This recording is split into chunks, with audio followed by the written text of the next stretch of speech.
Hello बच्चों, आज हम आपको इलेक्ट्रिक फ्लक्स पढ़ाएंगे। ठीक है। इलेक्ट्रिक फ्लक्स को पढ़ने से पहले आपको इलेक्ट्रिक फील्ड लाइन समझना होगा क्या होता है। इलेक्ट्रिक फील्ड लाइन जब समझ जाएंगे तो आपको इलेक्ट्रिक फ्लक्स बताएंगे, फिर इसके बाद आपको गॉस थ्योरम समझ में आएगा। ठीक है। तो सबसे पहले हम आपको बताते हैं कि इलेक्ट्रिक फील्ड लाइन क्या होता है। इसका डेफिनेशन हम आपको नहीं लिख पाएंगे, लिखवाना नहीं है, ऐसे नॉर्मली आप समझ जाइए। ये आपके पास अगर कोई पॉइंट चार्ज है प्लस क्यू, तो मैंने आपको क्या बताया था कि किसी पॉइंट कोई भी पॉइंट चार्ज है तो वो अपने चारों तरफ एक इलेक्ट्रिक फील्ड को इस्टेब्लिश करता है, यानी अपने चारों तरफ एक वैद्युत क्षेत्र उत्पन्न करता है। ठीक है, मींस इलेक्ट्रिक फील्ड को आपका डेवलप करता है। ठीक है। और इलेक्ट्रिक फील्ड को हम एक लाइन से दिखाते हैं। इलेक्ट्रिक फील्ड देखो, इलेक्ट्रिक फील्ड एक वेक्टर क्वांटिटी होती है। ठीक है। तो उसका सिंबल क्या होता है, यानी कैसे रिप्रेजेंट करते हैं। इलेक्ट्रिक फील्ड को तो हम तो देख ही नहीं पाते हैं। जैसे इस चार्ज के चारों तरफ जो इलेक्ट्रिक फील्ड है, क्या उसको आप देख पाते हैं? नहीं देख पाते हैं ये। ठीक है। तो इलेक्ट्रिक फील्ड के चारों तरफ चार्ज के चारों तरफ जो इलेक्ट्रिक फील्ड डेवलप हुआ है, उसको हम क्या करते हैं, उसको रिप्रेजेंट किया जाता है एक लाइन से। और वो लाइन कैसे निकलती है ज़रा समझिए।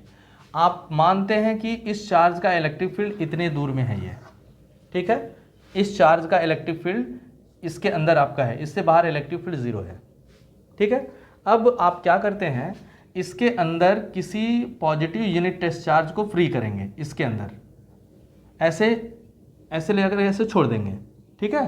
तो जब छोड़ेंगे तो मान लिया कि आपका ये पॉजिटिव यूनिट टेस्ट चार्ज यहाँ पे आया Q0। ठीक है। तो अब बताइए क्या करेगा, ये चार्ज इसको रिपेल करेगा। ठीक है। तो जब रिपेल करेगा तो अगर ये फ्री है भागने के लिए, तो जब ये चार्ज इसको रिपेल करेगा तो उस रिपल्सन के अलोंग वो चलने लगेगा। ठीक है, मतलब रिपल्सन फोर्स के अलोंग क्या करेगा, ट्रेवल करने लगेगा। तो जिस पाथ के अलोंग ये चार्ज जाएगा, ये नहीं, ये Q0, जिस पाथ के अलोंग मतलब जिस रास्ते से होकर के जाएगा, वही रास्ता ही क्या होगा, वही लाइन ही हमारा क्या होगा, इलेक्ट्रिक फील्ड लाइन कहलाएगा। ठीक है। तो जब आपने Q0 को यहाँ छोड़ा तो ये कैसे जाएगा, मान लो इसको यहाँ रखे हो, एकदम पास कर दो तो भी क्या करेगा, इधर जाएगा। ये आपका, तो इस तरह से आपका ये फील्ड लाइन, आपकी पहली फील्ड लाइन ये बनेगी। मैं अगर इस चार्ज को यहाँ पे रखूँ, यहाँ पर दिख रहा है ना, यहाँ पर अगर रखूँ तो ये क्या करेगा, इसको रिपेल करेगा इधर, तो ये ऐसे भागेगा। कहाँ तक जाएगा, यहाँ तक, जहाँ इलेक्ट्रिक फील्ड खत्म है ये। फिर इसके बाद ये आपका दूसरा लाइन है ये। ऐसे मैं यहाँ रखूँ तो ये चार्ज ऐसे भागेगा आपका, ये चार्ज ऐसे भागेगा आपका। मैं यहाँ रखूँ तो ये चार्ज ऐसे जाएगा, ये चार्ज यहाँ जाएगा, ऐसे। यही क्या होता है, आपका इलेक्ट्रिक फील्ड लाइन होती है। यानी अगर आपके पास पॉइंट चार्ज है तो इसके चारों तरफ, ठीक है ना, एक लिमिट डिस्टेंस में हर जगह इलेक्ट्रिक फील्ड होगा। जैसे मैं चार्ज को अगर यहाँ रखूँ तो भी आपका ये रिपेल करेगा इधर, हर जगह कि इलेक्ट्रिक फील्ड के अंदर हर एक पॉइंट पर Q0 पर फोर्स काम करेगा और वो आपका फोर्स की तरफ चलने लगेगा।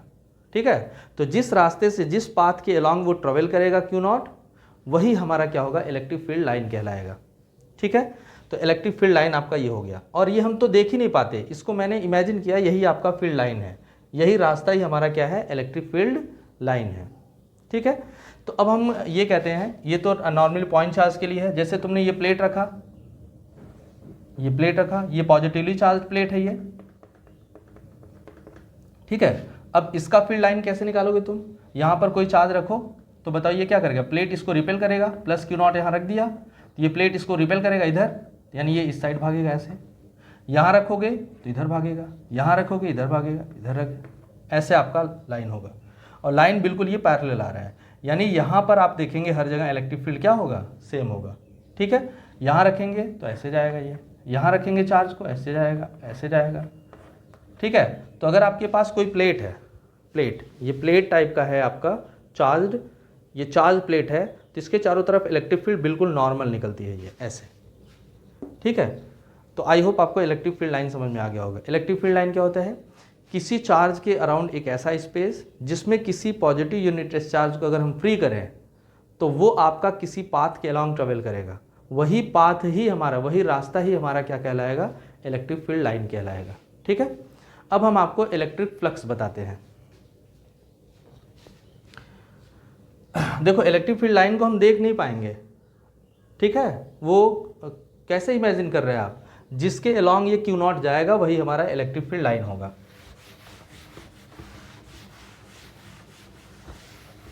अब आप समझिए इलेक्ट्रिक फ्लक्स क्या होता है, इसको हेडिंग कर लेंगे, इसको लिखवा दे रहे हैं, कभी कभी आ जाता है ये इलेक्ट्रिक फ्लक्स। इलेक्ट्रिक फ्लक्स क्या होता है, हमारे पास ये इलेक्ट्रिक फील्ड लाइन सपोज कर रहे हैं, ये है,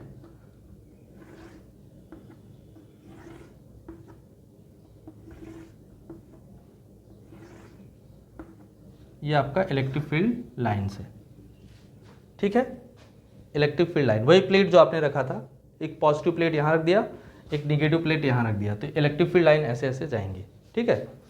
अब आप क्या करते हैं, इसके अंदर एक सरफेस रख देते हैं, ये क्लोज्ड सरफेस, ठीक है, क्या रखते हैं हम लोग, क्लोज्ड सरफेस रखते हैं। तो अब इस क्लोज्ड सरफेस से जितनी नॉर्मल लाइन पास करेंगे, ये जो लाइन है जितनी नॉर्मल लाइन पास करेगी वही आपका क्या होगा, इलेक्ट्रिक फ्लक्स कहलाएगा इस सरफेस के थ्रू। क्या बोला मैंने, the total number of electric lines of force passing normally through a surface placed inside the electric field is called the electric flux. बात समझो फिर से, जैसे मेरे पास क्या था, इलेक्ट्रिक फील्ड था, उस इलेक्ट्रिक फील्ड के अंदर मैंने क्या कर दिया, एक सरफेस इमेजिन किया, एक सरफेस रख दिया, ठीक है, ये क्लोज सरफेस चाहे ओपन सरफेस चाहे जैसे आपका इसके अंदर रख दिया, ठीक है। तो अब जब रखेंगे तो वो सारी लाइन क्या होंगी, इस सरफेस के थ्रू होकर के जाएंगी। तो जितनी नॉर्मल लाइन पास करेंगी, जितनी लंबवत रेखाएं पास करेंगी, वही आपका क्या होगा, इस सरफेस से आपका इनक्लोज्ड फ्लक्स कहलाएगा। क्लियर हुआ। इलेक्ट्रिक फ्लक्स को हम किससे रिप्रेजेंट करते हैं, फाई ई से। इलेक्ट्रिक फ्लक्स किससे रिप्रेजेंट किया जाता है, और आपको क्या दिख रहा है बताइए, कितनी लाइन जा रही है, 1 2 3 जा रही हैं, तो इलेक्ट्रिक फ्लक्स कितना, अच्छा जितनी नॉर्मल लाइन पास करेंगी वही आपका फ्लक्स होगा, ठीक है। अब ये नॉर्मल होगी तो ठीक है, तब तो काउंट कर लेंगे, लेकिन अगर नॉर्मल नहीं होंगी तो उसको हम काउंट नहीं करेंगे। तो जितनी नॉर्मल लाइन पास करेंगी वही इलेक्ट्रिक फ्लक्स कहलाएगा, ठीक है। अब हम, क्योंकि देखो लाइन को यहाँ पे आप नॉर्मली देख पा रहे हैं, 1 2 3 हो जा रही है, क्योंकि हम अब लाइन को देख ही नहीं पाते हैं, ठीक है ना। ये तो मैंने दिखा दिया कि ऐसा लाइन होगा, लेकिन हम आपका इलेक्ट्रिक फील्ड लाइन को देख ही नहीं पाते हैं। तो जब देख नहीं पाते हैं तो इसको काउंट नहीं कर पाएंगे, यानी 3 ठो है, दिख रहा है ये। अब अगर यही नहीं दिखता तो आप कैसे काउंट करते हैं, ठीक है। तो हमको इलेक्ट्रिक फील्ड लाइन नहीं दिखती हैं। हमने क्या किया, एक पॉजिटिवली चार्ज, जैसे ये पॉइंट चार्ज रख दिया, तो इसके चारों यहाँ से लाइन निकलेगी कि नहीं, इलेक्ट्रिक फील्ड लाइन इस चार्ज से निकलेंगी, तो इनका नंबर कितना होगा इसको हम लोग काउंट नहीं कर पाएंगे, ठीक है। तो जब काउंट नहीं कर पाएंगे तो इसके लिए हम लोग क्या करते हैं, एक फॉर्मूला लगा करके कितनी लाइन निकलेगी उसको हम लोग मालूम कर लेते हैं। क्या बोला मैंने, जैसे कोई भी पॉइंट चार्ज आपके पास ये है, तो यहाँ से क्या कहा मैंने, अगर प्लस है तो ये लाइन ऐसे बाहर निकलेगी, बोलो ऐसे निकलेगी। तो क्योंकि हम इसको देख नहीं पाते हैं, जैसे कोई चार्ज रख दो यार भाई, चार्ज बॉडी रख दो, तो क्या होगा, इससे इलेक्ट्रिक फील्ड लाइन निकलती है लेकिन हमको दिखती नहीं है। इसके चारों तरफ इलेक्ट्रिक फील्ड है, इलेक्ट्रिक फील्ड है तो इसके चारों यहाँ से लाइन निकलेगी, और जब लाइन निकलेगी तो हम उसको देख नहीं पाते हैं। तो जब देख नहीं पाएंगे तो काउंट कैसे करेंगे, तो इसके काउंट करने का तरीका हमने क्या किया, एक मैथमेटिकली ढूंढा है, ठीक है। तो उस मैथमेटिकल फॉर्म को समझने के लिए सबसे पहले आपको एरिया वेक्टर समझना पड़ेगा। एरिया वेक्टर क्या होता है, ठीक है। आइए पहले एरिया वेक्टर बता दें। ये आपका देख रहे हैं ना, ये आपका बोर्ड है ना, तो बोर्ड ये प्लेन है कि कर्व सरफेस है, इसमें ये बोर्ड क्या है आपका, प्लेन सरफेस है, ठीक है। तो ये इसकी पूरी क्या हो जाएगी, यहाँ से यहाँ तक लेंथ हो जाएगी, और ये क्या हो जाएगी, ब्रेथ हो जाएगी। तो लंबाई में चौड़ाई का गुणा करते हैं तो क्या मिलता है, एरिया दे देगा, ठीक है। तो क्योंकि ये प्लेन है तो एरिया में अपना जो एरिया आया है, मान लिया कि लेंथ 5 मीटर है, ब्रेथ आपका 4 मीटर है, तो ये इसका एरिया कितना हो जाएगा, 20 मीटर स्क्वायर हो जाएगा। अब हम कहते हैं कि हर प्लेन में एरिया के साथ साथ उसका डायरेक्शन भी होता है, मतलब मैग्नीट्यूड के साथ क्या होता है, डायरेक्शन होता है। और डायरेक्शन किधर होता है, सबसे इंपॉर्टेंट लाइन बोल रहा हूँ मैंने, क्या बोला, एरिया अगर है, प्लेन एरिया है, तो प्लेन एरिया है तो उसमें मैग्नीट्यूड और उसमें डायरेक्शन भी होता है। मैग्नीट्यूड कितना हो गया, 20 मीटर स्क्वायर, डायरेक्शन किधर होगा, उस प्लेन पर आप क्या करेंगे, नॉर्मल ड्रॉ करेंगे, ठीक है। अगर नॉर्मल हर एक पॉइंट पर नॉर्मल ड्रॉ करें तो सेम डायरेक्शन में जाए, तो समझ जाइए कि उसमें आपका वेक्टर होगा, यानी जो एरिया है वो वेक्टर फॉर्म में होगा। तो देखिए कैसे, क्या बोला मैंने कि अगर प्लेन पर नॉर्मल करें, अगर नॉर्मल का डायरेक्शन हमेशा सेम होता है तो हम कह देंगे कि वही उसका डायरेक्शन हो जाएगा, यानी किसका डायरेक्शन हो जाएगा, एरिया वेक्टर का।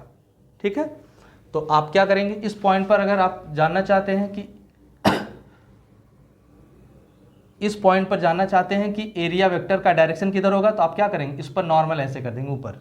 ठीक है, इस पर क्या कर देंगे, एक नॉर्मल अपवर्ड डायरेक्शन में ऊपर आएगा। यहाँ पर आप जानना चाहते हैं तो इसका नॉर्मल कहाँ जाएगा, ऊपर जाएगा। यहाँ पर ड्रॉ करना चाहते हैं तो इसका नॉर्मल ऊपर जाएगा। यानी इस बोर्ड पर हर एक पॉइंट पर नॉर्मल क्या होगा, आपका ऐसे ऊपर होगा। ठीक है, तो अब आप क्या कह देंगे, नॉर्मल अगर सेम है तो कहेंगे कि वो वेक्टर होगा। ठीक है, तो एरिया कितना था इसका, 20 मीटर स्क्वायर। डायरेक्शन किधर होगा इसका, प्लेन पर नॉर्मल अपवर्ड या डाउनवर्ड, ज़्यादातर हम लोग अपवर्ड ही करते हैं। ठीक है, एक बार फिर समझो मैंने क्या कह दिया इतना सारा। मैंने बोला कि एरिया जो होता है वो वेक्टर होगा, कब होगा, जब वो प्लेन होगा। ठीक है, तो प्लेन है ये आपका बोर्ड, जिसकी एरिया मैंने क्या निकाला, 20 मीटर स्क्वायर। लेंथ आपका 5 मीटर है, ब्रेथ आपका 4 मीटर है, तो एरिया कितना आ गया, 20 मीटर आ गया। अब इस एरिया का डायरेक्शन किधर होगा, मैंने क्या बोला आपसे कि उस प्लेन पर हर एक पॉइंट पर अगर नॉर्मल एक तरफ आता है तो वही उसका डायरेक्शन होगा। तो एरिया वेक्टर का डायरेक्शन किधर होता है, प्लेन पर नॉर्मल आपका होता है, यानी प्लेन पर नॉर्मल ड्रॉ करेंगे तो वही एरिया वेक्टर दे देगा। ठीक है, लेकिन हमारे पास अगर कर्व सरफेस है, हमारे पास क्या है, अगर कर्व सरफेस है, बताओ ये है ना कर्व सरफेस, ये बोलिए, यहाँ पे क्या है आपका, ये कर्व सरफेस है।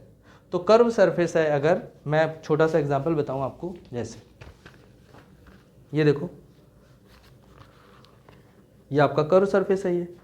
ठीक है, अब अगर कर्व सरफेस है तो इसका एरिया कैसे निकलेगा, एरिया जैसे मान लो अगर ये सिलेंडर है तो कर्व सरफेस की एरिया क्या होती है, 2 पाई आर होती है, 2 पाई आर एच। ठीक है, 2 पाई आर एच इसका क्या होता है, सरफेस एरिया होता है। ठीक है, एरिया आ गया।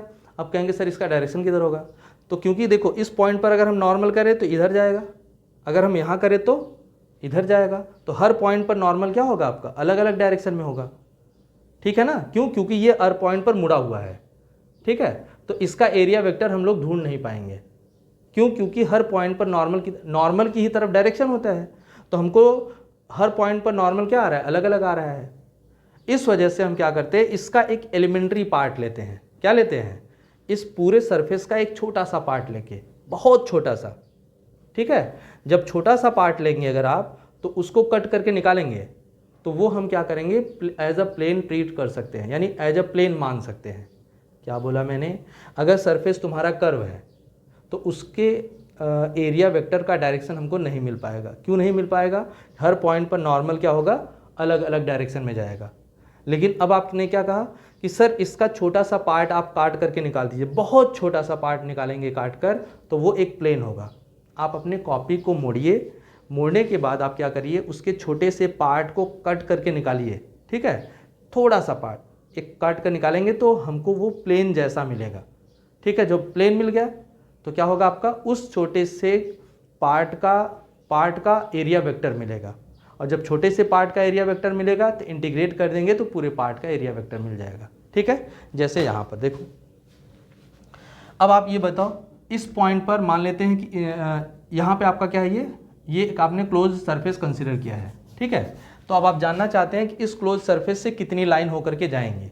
ठीक है, तो इसके लिए हम क्या करते हैं, क्योंकि हमने कहा अभी कि लाइन को देख नहीं पाते हैं, तो जब देख नहीं पाते हैं तो काउंट कैसे करेंगे। ठीक है, तो उसके काउंट करने का तरीका मैं बताने जा रहा हूँ। ठीक है, तो अब आप क्या करते हैं, इसका छोटा सा पार्ट लेते हैं पूरे सरफेस का, क्योंकि अगर ये प्लेन होता तो मैं क्या करता, सीधे सीधे काउंट कर लेता। ठीक है, लेकिन यहाँ पे सरफेस कैसा है, क्लोज्ड है और कर्व है। ठीक है, तो इसका हम छोटा सा पार्ट ऐसे काट लेंगे, ये छोटा सा पार्ट हमने कंसीडर कर लिया। अगर पूरी एरिया यस है, पूरी एरिया कितनी है, यस है, तो इसकी छोटी सी एरिया कितनी होगी, ds होगी। छोटी सी एरिया कितनी होगी, ds। अब छोटी सी एरिया क्या होगी, प्लेन होगी, मैंने बोला अभी जैसे छोटी सी एरिया क्या होगी, जैसे इसको कट करके निकालोगे तो क्या होगा आपका, वो प्लेन होगा, और उस प्लेन पर नॉर्मल, नॉर्मल कहाँ जाएगा बताओ, इधर होगा, यही तुम्हारा क्या होगा, वेक्टर ds हो जाएगा। आ गया समझ में कि नहीं? ठीक है, या आपका एरिया यस ले लीजिए, ज़्यादा अच्छा रहेगा। एरिया ए, पूरी एरिया ए है तो थोड़ी सी एरिया क्या हो जाएगी, डी ए। इतनी बात समझ में आई? देखो जहाँ नहीं समझ में आता मैंने आपसे बार बार कहा है कि सर आप पूछ लेंगे हमसे, ठीक है। थोड़ा सा पार्ट जो होगा वो प्लेन होगा और उस प्लेन का एरिया वेक्टर होगा, क्योंकि थोड़ा सा पार्ट लिए हो तो उसकी एरिया कितनी होगी, डी ए, और डायरेक्शन किधर होगा, उस प्लेन पर नॉर्मल कर देंगे, ठीक। फिर इसके बाद इस पॉइंट पर इलेक्ट्रिक फील्ड का डायरेक्शन किधर होगा ढूंढो। जहाँ पे तुमने एलिमेंट्री पार्ट लिया, हर बार यही करेंगे, जिस पॉइंट पर तुमने एलिमेंट्री पार्ट लिया पूरे सरफेस का, उसी पॉइंट पर आप क्या करते हैं, इलेक्ट्रिक फील्ड का डायरेक्शन ढूंढते हैं। बताइए इलेक्ट्रिक फील्ड हर जगह किधर है, ऐसे है ना, तो इस पॉइंट पर इलेक्ट्रिक फील्ड ऐसे होगा, ये आपका वेक्टर ई हो गया, ठीक। अब आप क्या करेंगे, ये एंगल मान लिया कितना है, थीटा है, समझ में आ गया। अब आप फ्लक्स बहुत थोड़े से पार्ट की वजह से निकालेंगे, इलेक्ट्रिक फ्लक्स इतने पार्ट से कितना होगा। देखो ये आपका लाइन है आपका, ये तो मैंने ऐसे नॉर्मली दिखा दिया, ये आपका बिल्कुल एकदम बैक टू बैक होती हैं ये, यानी एक ख़त्म नहीं हुआ दूसरा आपका शुरू हो गया, एक ख़त्म नहीं हुआ दूसरा शुरू हो गया, ये इतना दूर दूर मैंने दिखाया है वो आपको समझने के लिए, ठीक है। तो यहाँ से आपका इस थोड़े से पार्ट, ये एरिया है ना, तो इस थोड़े से एरिया से कितनी लाइन होकर के पास करेंगी, इसको हमको जानना है। तो क्योंकि देखो पूरे पार्ट से कितना है, फाई ई है, तो थोड़े से पार्ट से कितना हो जाएगा, डी फाई ई, यानी electric flux through elementary surface area D phi E बराबर होगा, ध्यान समझना, इस वेक्टर ई का इसके साथ डॉट ले लेते हैं, वेक्टर ई डॉट डी ए, ठीक है। यही आपको इलेक्ट्रिक फ्लक्स देता है, किसके, एलिमेंट्री पार्ट से कितना लाइन जाएगा, ठीक है। इस थोड़े से पार्ट से होकर के कितनी लाइन पास करेगी नॉर्मली, आपको ये दे देगा, ठीक है। अब आप क्या कहेंगे, ये आपका इतना आ गया। अब पूरे पार्ट से निकालना है electric flux through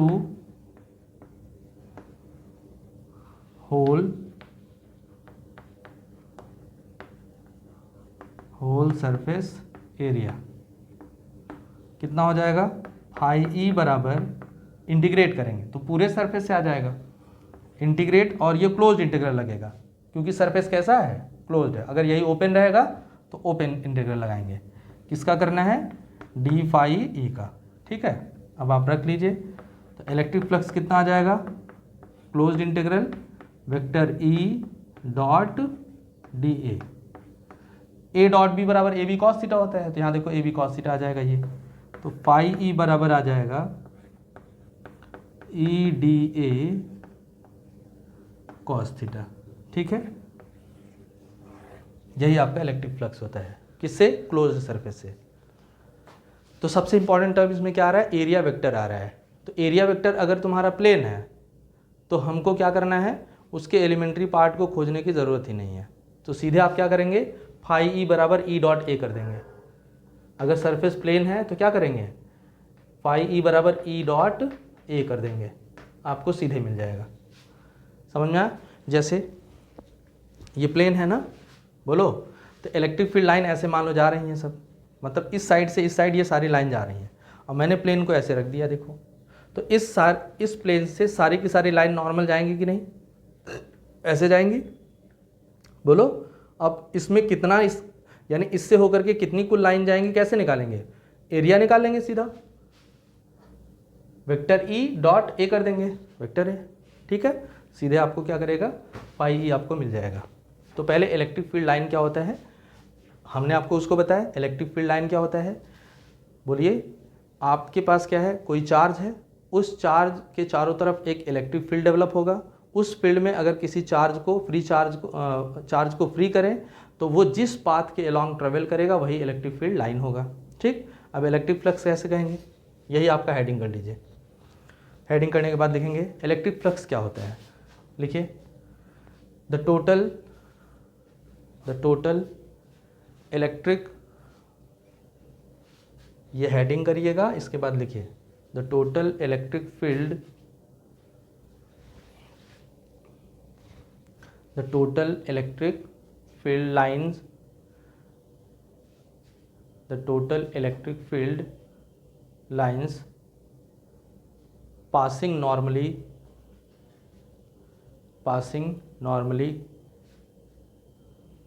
the total electric field line passing normally through a closed surface, या through a surface कह लेना, through a surface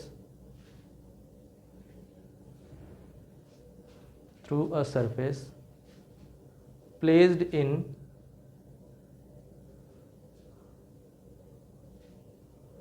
फिर समझ लीजिए, the total number of electric field lines passing normally through a surface placed in electric field,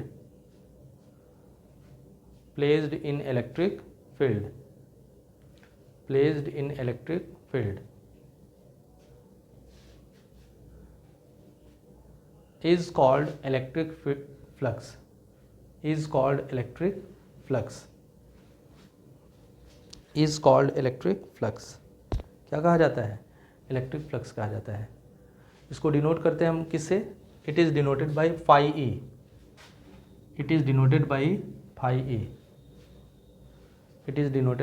ई, ये क्या है आपका स्केलर क्वांटिटी है, क्योंकि नंबर है। आपने कहा सर 10 लाइन जा रही है, 15 लाइन जा रही है, 20 लाइन जा रही है ना, तो it is denoted by phi E and it is a scalar quantity, ठीक है। अब ये आप फिगर ड्रॉ कर लेंगे, इसके बाद लिखेंगे ये क्या, एक बार आप लोग बोलिएगा, इलेक्ट्रिक फ्लक्स है थ्रू एलिमेंट्री सरफेस एरिया, ठीक है। ये फिगर ड्रॉ करेंगे आप, इसके बाद लिखेंगे इलेक्ट्रिक फ्लक्स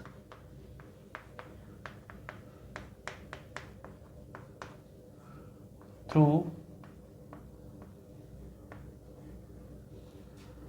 एलिमेंट्री सरफेस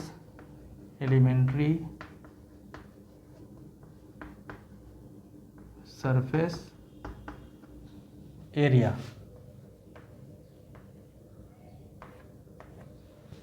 क्या बोला? Electric flux through elementary surface area D phi E is equals to इतना, फिर आपका कंप्लीट हो जाएगा, ठीक है। ये आप फिगर ड्रॉ करके कंप्लीट कर लेंगे। ये इलेक्ट्रिक फ्लक्स हो गया। देखो इसके बाद आपको क्या करना है, जब इलेक्ट्रिक फ्लक्स अगर आप समझ गए तो अब हम आपको गॉस थ्योरम बताएंगे। गॉस थ्योरम क्या होता है, ठीक है। जल्दी से इसको कंप्लीट कर लीजिए।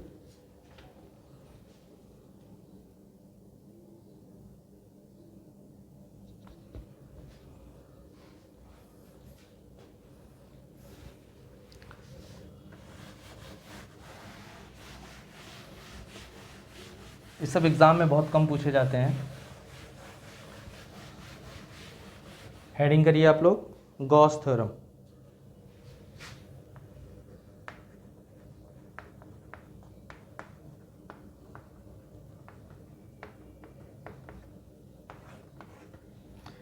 गॉस थ्योरम क्या कहता है?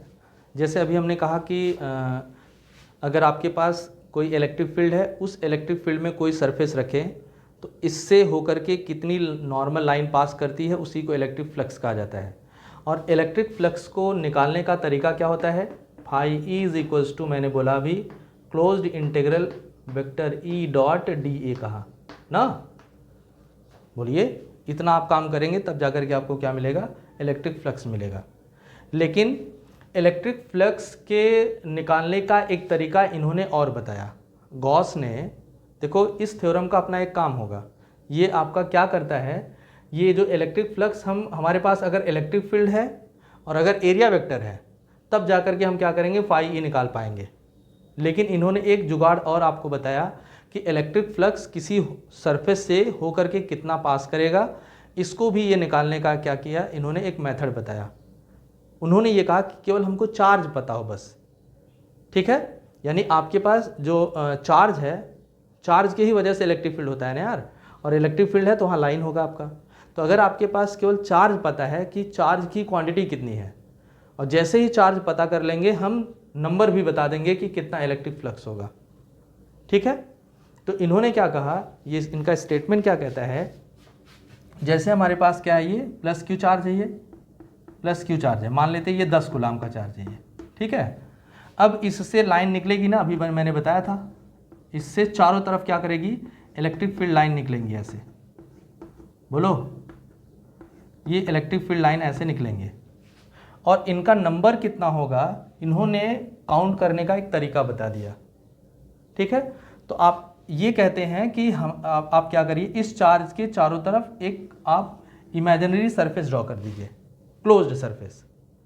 कैसा सरफेस ड्रॉ करिए, एक इमेजिनरी क्लोज सरफेस ड्रॉ कर दीजिए। अब इससे होकर के कितनी लाइन पास करेगी, इन्होंने ये कहा फाई ई बराबर, एक तो ये तरीका होगा, आप ये करिए, वेक्टर ई ढूंढिए, फिर डी ए ढूंढिए, दोनों का डॉट लेकर के इंटीग्रेट कर दीजिए, आपको वाई मिल जाएगा। इन्होंने एक तरीका और बताया, इन्होंने ये कहा कि आप क्या करिए, फाई ई इससे निकल जाएगा, क्या करने पर, 1/ε0 का गुणा कर दीजिए टोटल चार्ज से। किससे, टोटल चार्ज से। लेकिन ये टोटल चार्ज किससे घिरा होना चाहिए, एक क्लोज्ड सरफेस से घिरा होना चाहिए, ठीक है। क्या कहा इन्होंने, अगर आपको इलेक्ट्रिक फ्लक्स निकालना है तो इन्होंने कहा केवल आप हमको चार्ज बता दीजिए कि चार्ज की क्वांटिटी कितनी है, ठीक है, हम तुरंत आपको बता देंगे कि कितना इलेक्ट्रिक फ्लक्स होगा। जैसे हमारे पास क्या है, क्यू है आपका पॉइंट चार्ज, अब इससे कितनी होकर के लाइन निकलेंगी आप बड़े आराम से निकाल देंगे। क्या करेंगे, 1/ε0 का गुणा कर देंगे टोटल चार्ज से। लेकिन ये चार्ज की खासियत क्या होनी चाहिए, इस चार्ज को एक सरफेस घेरना चाहिए। अगर ये चार्ज इस सरफेस से बाहर होगा तो क्यू की वैल्यू क्या हो जाएगी, 0 हो जाएगी, यानी कोई भी फ्लक्स नहीं होगा, तब ये आपका थ्योरम अप्लाई ही नहीं होगा। तो जैसे हमारे पास ये 10 था, 10 और ये ε0 की वैल्यू पता है तुमको, 8.85 × 10⁻12 है ये, ठीक है। सॉल्व कर लेंगे, वही जो नंबर आएगा क्या हो जाएगा, आपका इलेक्ट्रिक फ्लक्स हो जाएगा। तो यानी इलेक्ट्रिक फ्लक्स के निकालने का दो तरीका है, एक आपका गॉस थ्योरम है और एक ये आपका है। तो दोनों को आप मिक्स कर लीजिए, तो फाई ई की वैल्यू क्या आ जाएगी, पहले आप क्या पढ़े थे, वेक्टर ई डॉट डी ए पढ़े थे, बराबर दूसरा क्या, ये इक्वल होगा Q/ε0, यही गॉस थ्योरम कहता है। क्लियर हुआ। तो इसका स्टेटमेंट क्या रहेगा, समझिए, द इलेक्ट्रिक फ्लक्स, ये क्या है, इलेक्ट्रिक फ्लक्स है, ठीक है। The electric flux through any closed surface, the electric flux through any closed surface is equal to 1/ε0 times 1/ε0 times, time मतलब गुणा 1/ε0 times the net charge enclosed by that closed surface। यानी ये charge क्या करना चाहिए, इनक्लोज करना चाहिए, घिरना चाहिए, किससे, उस सरफेस से। फिर समझ लीजिए, electric flux through any closed surface is equal to 1/ε0 times the net charge, ठीक है, net charge enclosed by that surface. Clear हुआ। आप ऐसे भी बोल सकते हैं, the electric flux linked with the close surface, link मतलब लिंक करना, मतलब होकर के पास करना, linked with the close surface is equals to 1/ε0 times the net charge enclosed by that surface. यही इसका स्टेटमेंट है और इसका छोटा सा प्रूफ है आपका, ठीक है। लिखिए इसका statement, according to this theorem, according to this theorem, invert को बनाइए, the electric flux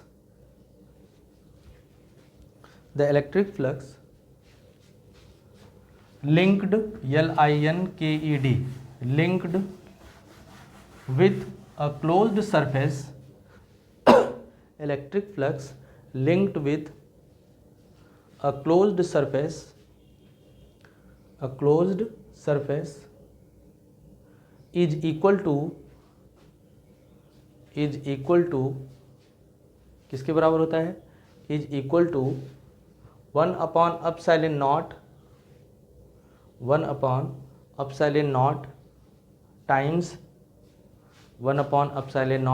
times किसका गुणा करना है, किसके साथ, 1/ε0 टाइम्स द नेट चार्ज, या 1/ε0 times of 1/ε0 times of the net charge enclosed enclose मतलब घेरना, enclosed by closed surface, enclosed by closed surface, inverted comma close कर दीजिएगा तो नीचे लिखिए that is phi E is equals to ये, where phi E क्या होता है तुम्हारा, sorry epsilon not is permittivity of free space, permittivity किसका है ये, फ्री स्पेस, ये स्टेटमेंट है। जल्दी से इसका प्रूव कर लेते हैं, 1 मिनट देखते हैं टाइम है कि नहीं। देखो टाइम नहीं है आपका, क्योंकि मेरी मोबाइल में जो एक सेट किया गया है आपका, वो लगभग 32 मिनट का वीडियो आपका अपलोड करा पाता है, ठीक है। तो ये इतना आप समझ लेंगे, इसके बाद हम आपको नेक्स्ट क्लास में इसका प्रूव कराएंगे, फिर इसका एप्लीकेशन करेंगे, ठीक है। फिर से समझ जाइए, फाई ई कितना होता है ये हमेशा याद रखना, क्लोज्ड इंटीग्रल ई डॉट ए करेंगे, यानी आपको सबसे पहले अगर सरफेस कर्व है तो उसका थोड़ा सा पार्ट लेंगे जिसका एरिया वेक्टर डी ए होगा। फिर इसके बाद आप क्या करेंगे, उसी पॉइंट पर इलेक्ट्रिक फील्ड को ढूंढ लेंगे, फिर इसके बाद ई और ई का डॉट डी ए के साथ ले लेंगे, और यही बराबर वैल्यू क्या होगी, क्यू अपॉन एप्सिलॉन नॉट के बराबर होगी। और एप्सिलॉन नॉट क्या है, परमिटिविटी है किसकी, फ्री स्पेस की, ठीक है। इसके बाद वाली क्लास में हम आपको बताएंगे कि आपका गॉस थ्योरम का प्रूफ क्या होता है, ठीक है।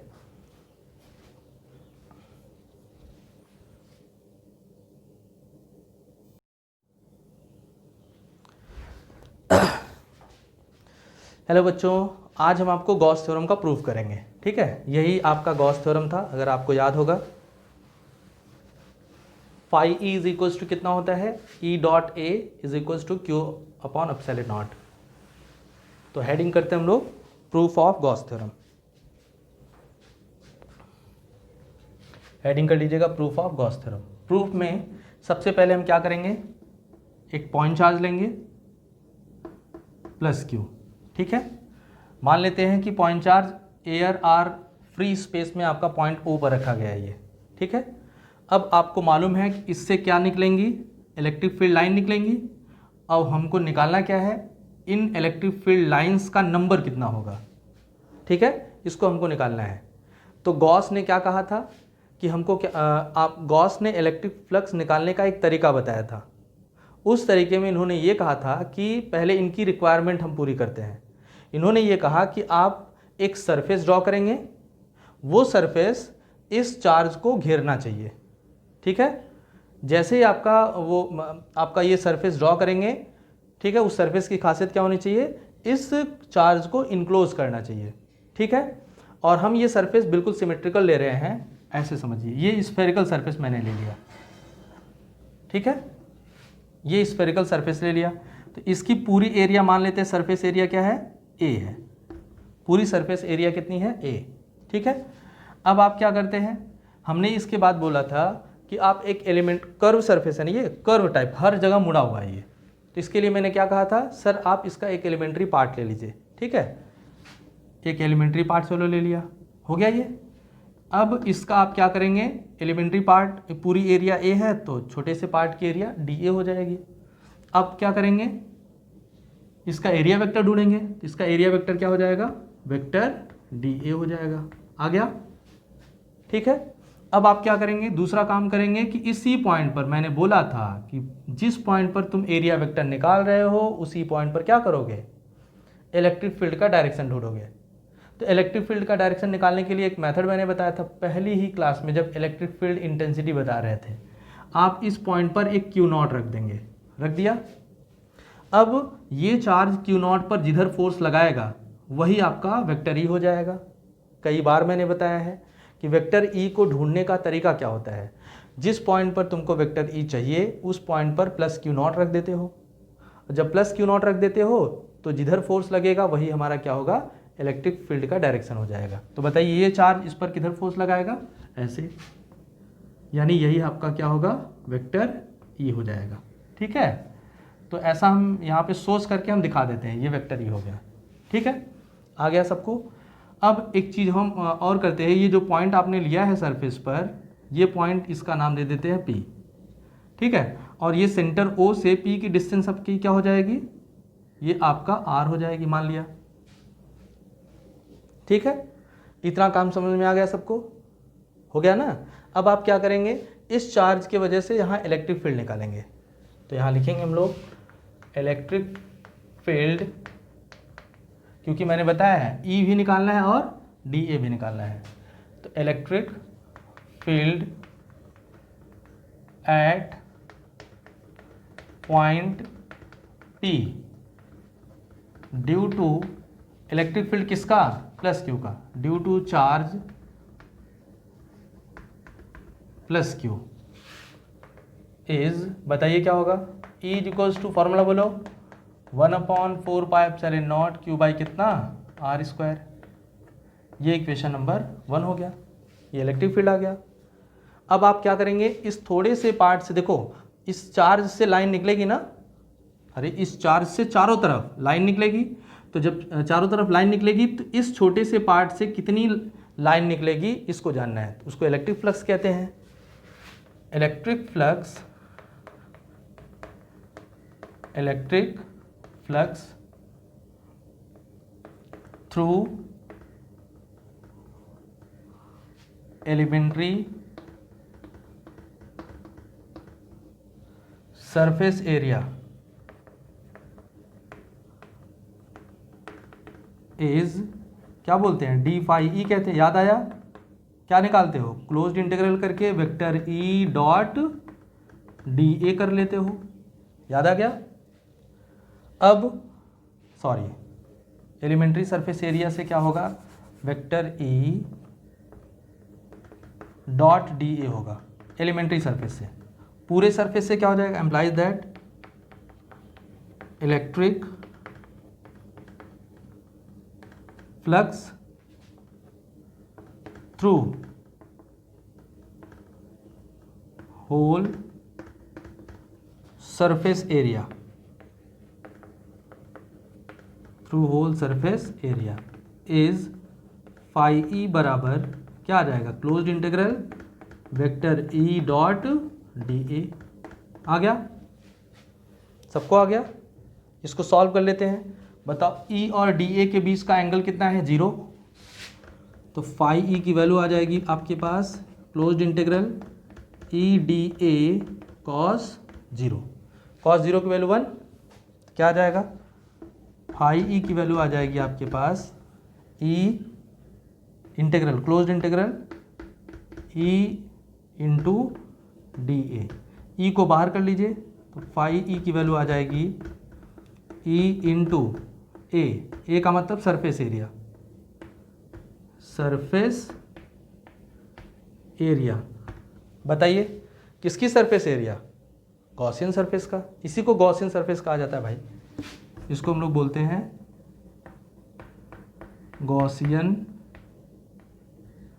सरफेस, क्योंकि गॉस ने ये सरफेस लिया था इस वजह से गॉसियन सरफेस कहते हैं। तो फाई ई की वैल्यू क्या आ जाएगी, ई इंटू, बताइए स्फीयर की सरफेस एरिया, पृष्ठ क्षेत्रफल जिसको बोलते हैं, क्या होता है 4πr², रेडियस क्योंकि r है। अब आप नॉर्मल ई की वैल्यू रख लीजिए, आपका आंसर आ जाएगा, ठीक है। तो भाई तुमने क्या किया यार, इस चार्ज की वजह से पॉइंट पी पर इलेक्ट्रिक फील्ड निकाला, पहले ही बताया है। देखो 20 में से क्लास आप नहीं कर सकते, ये समझे कि आप लेक्चर नंबर 10 से 5 से 6 से शुरू करें तो नहीं कर पाएंगे, आप लेक्चर नंबर 1 से शुरू करेंगे। देखो जिसके पास अगर लिंक नहीं है पर्सनल व्हाट्सएप करेगा, हम आपको जो यूट्यूब पे आपका सारी क्लासेस आपकी हैं उसको मैं आपको दे दूंगा, ठीक है।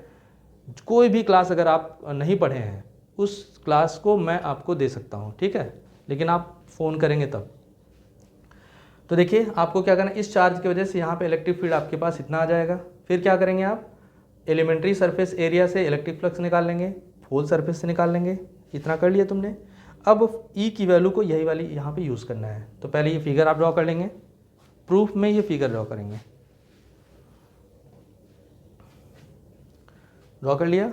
अब इसमें लिखेंगे consider a point charge plus q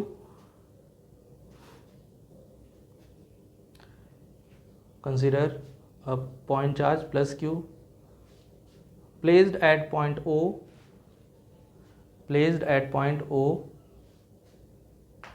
in air or vacuum, placed at point O in air or vacuum। फुस्सा लिखिए। अब एक गॉसियन सरफेस ड्रॉ करेंगे ना, बोलो फुस्सा लिखिए। Let a spherical Gaussian surface, let a spherical Gaussian surface of centre O, उसका centre क्या, यानी चार्ज को सेंटर पे रखना है। ऑफ सेंटर O और रेडियस क्या बनेगा, स्फीयर का रेडियस क्या बनेगा r। Of centre O and radius small r, of centre O and radius small r। ठीक है, अब आप इसके बाद ये कंप्लीट कर डालेंगे। Electric field at point B due to charge plus Q निकाल लिया। यहाँ तक पहुँच गए हम लोग। हम ये फिगर आप मिटा दे रहे हैं।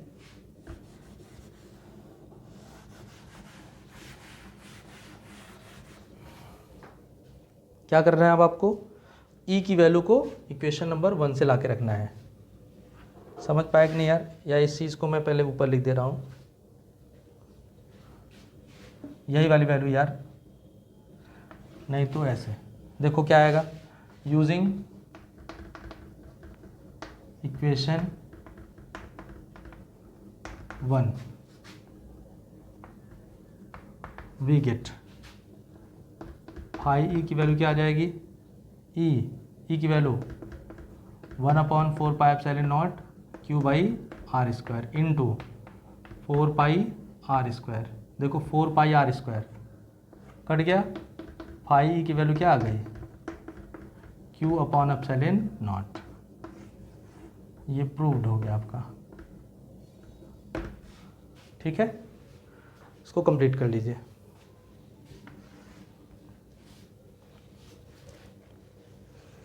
यहाँ से लिखना शुरू करेंगे, ये कंप्लीट हो जाएगा, फिर इसके बाद ये लिखना है। ठीक है, अब हम आपको गॉस थ्योरम का एप्लीकेशन बताएंगे। गॉस थ्योरम को अप्लाई कहाँ किया जाता है, क्या क्या निकालने के लिए इसको अप्लाई किया जाता है। ठीक है, तो इसको हम लोग नेक्स्ट क्लास में करेंगे। ठीक है, तो लेक्चर नंबर में भी शायद 11 तक हमने आपको भेज दिया है। ठीक है, आज हम आपको हो सकता है 2 लेक्चर का वीडियो भेजें, मतलब आज शायद 13 है, 13 में हम 2 वीडियो भेजेंगे। ठीक है, तो दोनों को आप पढ़ लीजिएगा। आज के लिए इतना ही।